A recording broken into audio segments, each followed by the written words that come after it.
This spring, thousands of college students will graduate across the country and right here in the Valley. And while they work through their last semester of their classes, there's a hard reality many will face once they get their diplomas, if it's not already on their minds. We're talking about student debt, which in the U.S. is now more than $1.5 trillion. Our Mary Stackhouse takes a look at rising tuition costs. Student debt is a major issue. About 44 million Americans have student debt, and according to CNBC, almost 40% of borrowers are expected to default in the next few years. A financial educator tells me it's time young people considering college take a step back and really think through what they want for their futures and what it will mean to get there. Student debt is a growing crisis in America.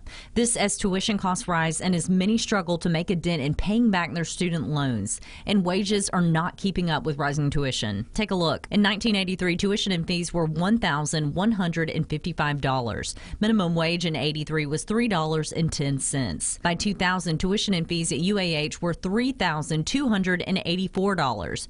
Minimum wage at that time was $5.15. Fast forward to today, tuition and fees are now $11,122, and minimum wage is $7.25. That's nearly $10,000 higher than in 1983, and minimum wage has slightly more than doubled.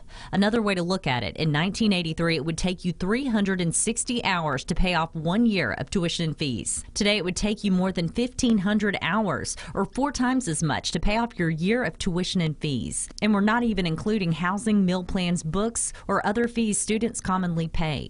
I asked UAH what's behind the big increase over the years, but they didn't get back to me. Many colleges blame a lack of state funding for the increase. There's also a bigger demand for college, which means more faculty and money to pay them. And this is not a UAH problem. Tuition costs are rising at schools across the country. According to the College Board, the average price for tuition and fees at 4-year private colleges and universities has risen more than $7,000. It's a huge problem.